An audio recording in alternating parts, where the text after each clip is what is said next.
মাসটি যেহেতু ফেব্রুয়ারি মাস, বিভিন্ন গাছ তার ডরমেন্সি পিরিয়ড থেকে বেরিয়ে এসে গাছগুলো কিন্তু ঠিক এই সময় গ্রোথ নিতে শুরু করবে। গ্রোথ মানে তার নতুন শাখা পোশাখা তৈরি করবে এবং গরম পড়তে পড়তেই সেই সমস্ত গাছের থেকে ফুল ফল হতে শুরু করবে। নমস্কার, আমি দেবজ্যোতি ওরফে রান্তু। আপনারা দেখছেন রান্তু ছাদ বাগান। দুদিন থেকে আমি আমার যে গলার ভয়েস সেটা একদম বাজে অবস্থায় ছিল। সেই ভয়েসের কারণে আমি দুদিন কিন্তু কোনো রকম ভিডিও করতে পারিনি মানে যেহেতু গলা দিয়ে আওয়াজ বেরোচ্ছে না, সুতরাং ভিডিও করতে গেলে সেই ভিডিওটা খুব একটা ভালো হবে না আওয়াজের দিক থেকে, এবং আপনারা খুব একটা ভালো বুঝতে পারবেন না। তাই আমি কিন্তু দুদিন ভিডিও দেইনি। আজকে দুদিন পরে আপনাদের সামনে চলে এসেছি। এই যে ড্রাগন গাছটি দেখছেন, সেই ড্রাগন গাছের যেহেতু ডরমেন্সি পিরিয়ড শেষ হয়ে গিয়ে কিন্তু দেখুন গাছগুলোতে কিন্তু কিভাবে নতুন নতুন ডালপালা বেরোতে শুরু হয়েছে। তাই এই মাসে আমাদেরকে ড্রাগন গাছে কিছু পরিচর্যা করতে হয়। কি পরিচর্যা, সেই নিয়েই আজকের ভিডিও। প্রথমে বলে রাখি, এই যে ড্রাগন গাছের যে যে জায়গাতে লাগানো থাকে সেই সমস্ত জায়গার থেকে 3-4 ফুট উচ্চতায় কোনো নতুন ডাল মানে শাখা যে ডালগুলো বেরোয় সেই সমস্ত রাখা যাবে না। দেখুন, আমি কিন্তু আমার সমস্ত এই যে 3-4 ফুট উচ্চতায় যে সমস্ত ডালগুলো ছিল সেই সমস্ত ডালগুলো কিন্তু সব কেটে ফেলে দিয়েছি, এবং যে সমস্ত নতুন নতুন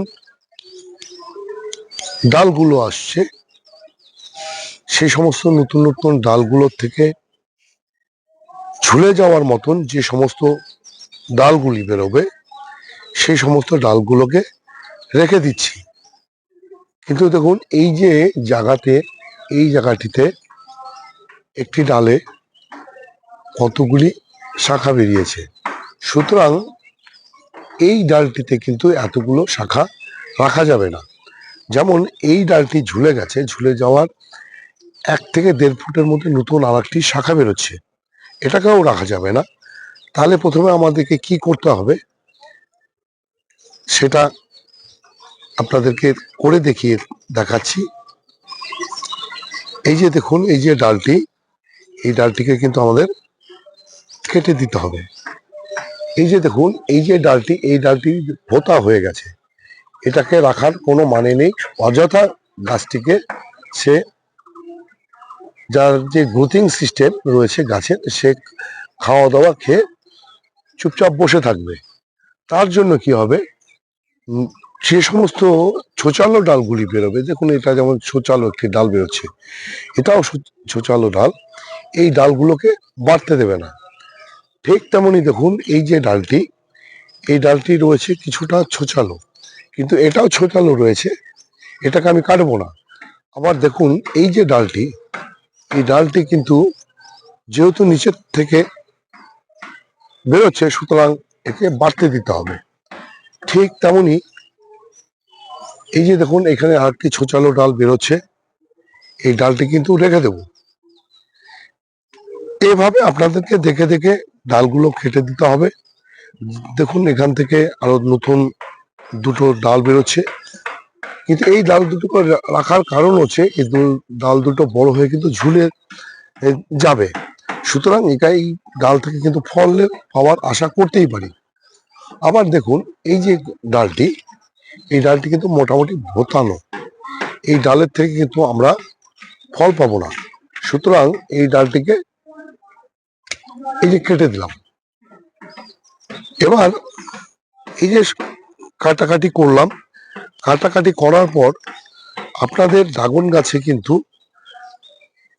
একটা ফাঙ্গিসাইড স্প্রে করে দিতে হবে, এবং ড্রাগন গাছের ক্ষেত্রে বলবো ফাঙ্গিসাইড হিসাবে স্প্রে করার জন্য স্যাপ যে ফাঙ্গিসাইড, যেটার মধ্যে কন্ট্যাক্ট এবং সিস্টেমেটিক দুটি বর্তমান এই ড্রাগন গাছের কিন্তু স্যাপ ফাঙ্গিসাইড কিন্তু দুর্দান্ত একটি কাজ করে। এতে গেল ডাল ছাঁটার বিষয়। এবার আসি, যেহেতু এপ্রিল মাস থেকে এই গাছগুলোতে ফুল ফল হতে শুরু করবে, সুতরাং আমাদেরকে কিন্তু এই মুহূর্তে, এই যে দেখুন, এটা আমার একটি সবজির ক্যারেটের মধ্যে রয়েছে। এই সবজির ক্যারেটের মতন যে সমস্ত জায়গাতে আপনাদের ছাদ বাগানে এই ড্রাগন গাছ রয়েছে, আবার এই যে দেখুন একটি মাটির টবে রয়েছে, এই যে জলের ড্রামে রয়েছে, এই যে দেখুন আমার একটি 20 লিটার রঙের ড্রামের মধ্যে রয়েছে। আমি গত সপ্তাহে কি করেছিলাম, যেটা আপনাদেরকে দেখাতে আজকে পাচ্ছি না, আমি কিন্তু এই যে গাছের গোড়ার মাটিগুলোকে খুশিয়ে আমি ভারী মিশ্র খাবার, এই ক্যারেটের ক্ষেত্রে মোটামুটি কেজি খানেক, আর এই যে টব গুলো দেখছেন, এই টবগুলোর ক্ষেত্রে আমি আধা কেজির মতন মিশ্র খাবার, যেই মিশ্র খাবারটি আমার বানানো থাকে সবসময়, এবং সেই মিশ্র খাবারের মধ্যে কিন্তু ম্যাক্রো এবং মাইক্রো যে নিউট্রিয়েন্ট, সেটার জন্য বর্তমান থাকে, মানে সমস্ত পুষ্টিমূল যেন এই ড্রাগন গাছের যে মিশ্র খাবারটি দেওয়া হয়েছে, বা আপনারা যারা দেবেন, আপনারা কিন্তু সে সমস্ত পুষ্টিমৌলগুলো কিন্তু মিশিয়ে তারপর কিন্তু আপনারা বানাবেন। যাদের কাছে বানানো আছে তাদের বলবো আপনারা এই সময় গাছটিতে এই খাবারটি দিয়ে দিন, আর যাদের কাছে বানানো নেই আপনারা কিন্তু সেই যে মিশ্র খাবার সেটা বানিয়ে নেবেন। এই মিশ্র খাবার বানানোর উপরে আমার একটি ভিডিও রয়েছে, সেই ভিডিওটি আপনারা দেখে নেবেন। কেননা সমস্ত গাছেই কিন্তু, যেহেতু ডরমেন্সি পিরিয়ড থেকে সমস্ত গাছ জেগে উঠেছে, প্রত্যেকটি গাছেই, পার্মানেন্ট গাছে, বিশেষ করে ফল ফুলের গাছে আমাদেরকে কিন্তু মিশ্র খাবারটি এই মুহূর্তে দিয়ে যেতে হবে। তবেই আমরা এই গরমের মধ্যে আমরা কিন্তু এই গাছের থেকে প্রচুর পরিমাণে ফুল ফল পাবো। এই যে ড্রাগন গাছে আরেকটি পরিচর্যা আপনাদেরকে এই সময় করতে হবে, সেটা হচ্ছে এই যে ড্রাগন গাছের মাটিতে যদি আপনাদের মিশ্র খাবারটি জৈব ভাবে তৈরি থাকে, রাসায়নিক ভাবে যদি না হয়, তা আপনারা এই দেওয়ার পরেই, এই যে মিশ্র খাবারটি দেওয়ার 3-4 দিন পরে কিন্তু আপনারা এই গোড়াতে জৈব যে ফাঙ্গিসাইড ট্রাইকোডার্মা ভিরিডিটি এবং নিমাটোড পি বলে যে নিমাটোডের যে নিবারণের যে ওষুধটি রয়েছে, সেই ওষুধটি কিন্তু 10 থেকে 5 গ্রাম এই গাছের গুঁড়োতে খুশিয়ে দিয়ে জল দিয়ে দেবেন। কেননা ড্রাগন গাছে কিন্তু, পেয়ারা গাছের মধ্যে যেমন নিমাটোডের আক্রমণ হয়, ঠিক তেমনই কিন্তু ড্রাগন গাছের ক্ষেত্রেও কিন্তু সেই নিমাটোডের আক্রমণ হয়। কিছুদিন আগেই আমার একটি পেয়ারা গাছের মধ্যে নিমাটোডের আক্রমণ করেছিল, এবং সেই গাছটিকে কিন্তু আমি বাঁচাতে পারিনি। মানে এমন ভাবেই নিমাটোডের আক্রমণ করেছিল যে গাছটিকে শিকড় কাটতে কাটতে গাছটিতে আর কোনো শিকড়ই ছিল না। সুতরাং গাছটিকে আমার ফেলে দিতে বাধ্য হয়েছি। তাই আমি কিন্তু তার পরের দিনই আমার গাছে যত রকম ছাদের বাগানে, মানে ফলের পোষণটাতে, আমি কিন্তু সমস্ত গাছে এই নিমাটোড পি এবং যে বায়োফাঙ্গিসাইড ট্রাইকোডার্মা সমস্ত গাছে কিন্তু দিয়ে দিয়েছি। এবং প্রতি মাসে কিন্তু আমি এখন এই যে ট্রাইকোডার্মা ভিরিডিটি এবং নিমাটোড পি আমি কিন্তু নিয়ম করে দিয়ে যাব, যেহেতু আমার ছাদ বাগানে নিমাটোডের আক্রমণ হয়েছিল। আর তাছাড়া ড্রাগন গাছ যেহেতু নিমাটোডের আক্রমণটা বেশি হয় ড্রাগন গাছে, পেয়ারা গাছের মতনই, সুতরাং কিন্তু আমাদের দিয়ে যেতে হবে। এছাড়া এই মুহূর্তে আরেকটি কাজ করতে হবে, সেটি হচ্ছে 15 দিন অন্তর অন্তর আপনাদের কিন্তু তরল সার এই গাছগুলোতে কিন্তু দিয়ে যেতে হবে। সেই তরল সার আপনারা কি দেবেন?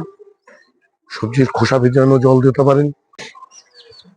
আর কি করতে হবে, যেহেতু এই যে ডাল কিছু কাটাকুটি হয়েছে, তার জন্য গাছের উপরে কিন্তু একটি স্ট্রেস কিন্তু পড়েছে।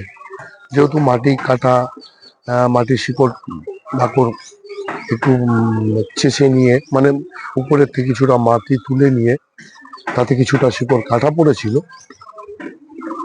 যেহেতু মিশ্র খাবার দিয়ে দিয়েছিলাম, তার জন্য কিছুটা তো টেস্ট পড়েছেই। তাই এবং এই যে ডাল কিছু কাটার জন্য কিন্তু আমাদেরকে এই মুহূর্তে সিউইড জাতীয় কোনো মাইক্রোনিউট্রিয়েন্ট কিন্তু এই মুহূর্তে স্প্রে করতে হবে, এবং সেটা 15 দিন অন্তর অন্তর করতে হবে। মাইক্রোনিউট্রিয়েন্ট প্রয়োগ করার নিয়ম হচ্ছে, গাছের ফুল আসার আগে, ফুল আসলে এবং ফুলের থেকে যখন ফল সেট হয়ে যায়, তখন মোটামুটি 3-4 বার কিন্তু মাইক্রোনিউট্রিয়েন্ট প্রয়োগ করলেই মোটামুটি হয়ে যায়। সারা বছর কিন্তু মাইক্রোনিউট্রিয়েন্ট প্রয়োগ করতে হয় না গাছের ক্ষেত্রে। আমরা যারা ছাদ বাগান করে থাকি, আমরা অনেকেই না জেনে সারা বছরই মাইক্রোনিউট্রিয়েন্ট, পিজিআর এসব ব্যবহার করতে থাকি, কিন্তু সেটা আমরা ভুল ভাবে ব্যবহার করি, সেটা একেবারেই ঠিক না। এই ছিল মোটামুটি ড্রাগন গাছের পরিচর্যা।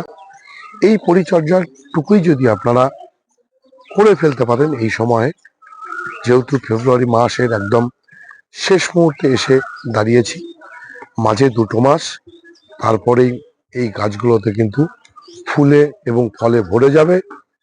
যারা এই যে ড্রাগন গাছের বাণিজ্যিকভাবে চাষ করে থাকে, তারা কিন্তু এইভাবেই পরিচর্যাটা করে।